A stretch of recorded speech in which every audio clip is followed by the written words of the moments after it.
Assalamualaikum warahmatullahi wabarakatuh. Alhamdulillah wassalatu wassalam ala Rasulillah amma ba'd.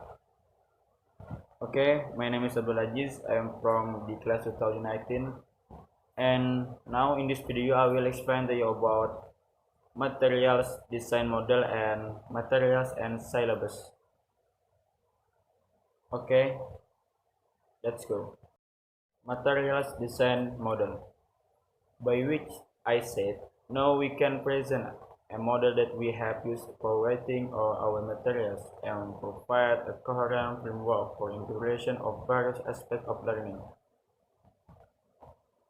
Jadi, di material design model ini adalah materi yang mana itu untuk mengidentifikasi atau menentukan komponen-komponen bahan ajar yang mana tujuannya adalah untuk mensukseskan atau mendukung dalam proses pembelajaran. And the model consists of 4 elements: 1 input, 2 content focus, 3 language focus, and 4 task. Oke, yang pertama itu input. Can be a text, dialog, video recording, diagram, or any piece of communication data. Jadi langsung saja di inputnya adalah materi yang akan dikirimkan guru kepada siswa, yang mana itu berupa teks, bisa dialog, video recording, ataupun komunikasi atau aplikasi yang materi dapat disampaikan kepada siswa. Nah, adapun di dalam input ini juga dia menyediakan yang pertama itu stimulus material for activities, new language items, correct models of language, topic for communication, opportunities for learners to use their information processing skill, opportunities for learners to use their exciting knowledge of the language and the subject matter. Nah, di input menyediakan seperti stimulus, aktivitas, bahasa baru, dan fungsi-fungsi yang lainnya yang mana itu untuk mendukung dan mensukseskan dari sebuah tujuan pembelajaran. Jadi input itu adalah, sekali lagi, jadi input itu bagaimana guru ingin mengirimkan materi baik berupa teks, kemudian dialog, atau yang lainnya. Dan itu mempunyai banyak fungsi. Okay, the second is content focus. Language is not an in itself, it's mean of conveying information and feelings about STH. Jadi maksudnya adalah language itu adalah bukan salah satunya tujuan akhir dari pembelajaran bahasa, tapi bahasa itu adalah untuk komunikasi, menyampaikan informasi kepada yang bersangkutan.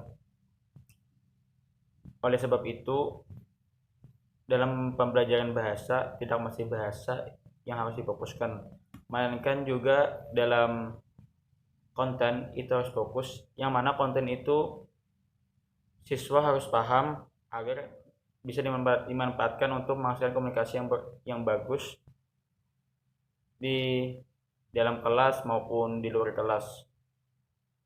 Jadi intinya di sini bahasa bukan segalanya, tapi juga siswa harus memahami tentang konten ataupun skill yang diajarkan, yang mana itu bisa akan bermanfaat untuk menghasilkan komunikasi yang lebih bermakna.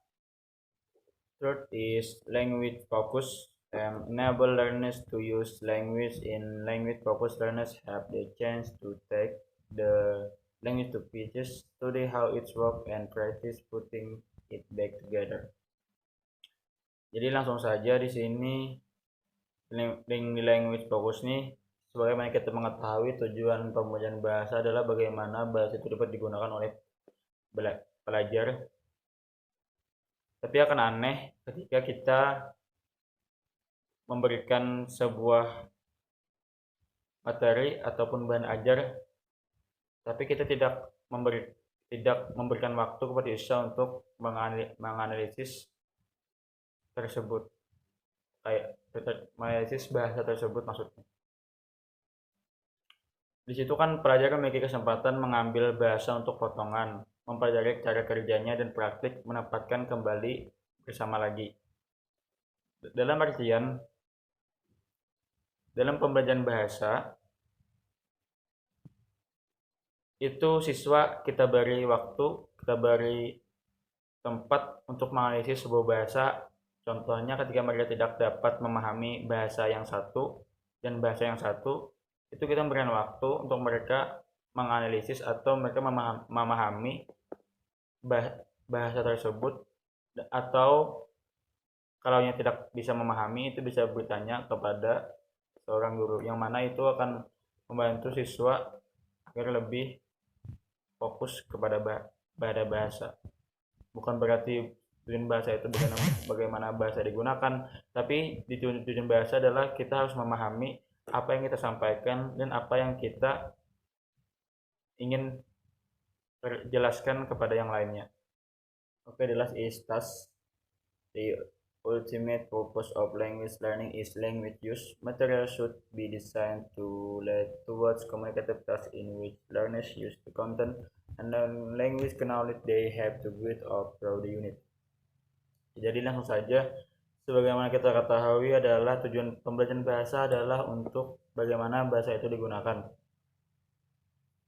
Oleh karena itu, materi harus dalam tas. Karena itu, materi itu harus kita desain sedemikian bagus, yang mana itu mengarahkan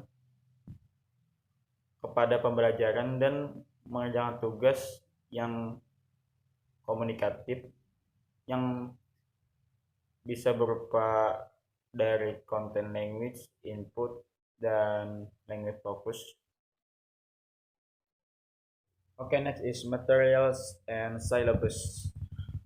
There are several syllabus operating in any course. A model must be able to ensure educate covered through the syllabus of all the features identified, playing a role in the development of learning to helping an internal learning. Each unit was also related effectively to the other units the course. Jadi yang pertama itu materials. Di sini saya akan menjelaskan materials. Material itu adalah bahan ajar yang digunakan guru untuk dalam proses belajar mengajar. Adapun silabus adalah rencana pembelajaran pada suatu mata pelajaran yang mana itu bermanfaat untuk mengembangkan proses pembelajaran ataupun sebagai pedoman guru dalam mengajar. Nah, jadi material yang silabusnya saling berhubungan karena kita mengetahui material ada sebagai bahan ajar dan silabus adalah bagaimana rencana ataupun untuk mengembangkan proses pembelajaran dan sebagai pedoman itu saling berkaitan, karena di dalam material itu kita menentukan material itu adalah bahan ajar dan di silabus itu adalah untuk pedoman dalam mengajar. Materi itu direncanakan dalam silabus untuk diajarkan kepada siswa. Nah, okay, I think that's all from me. Thank you for watching this video and wassalamualaikum warahmatullahi wabarakatuh.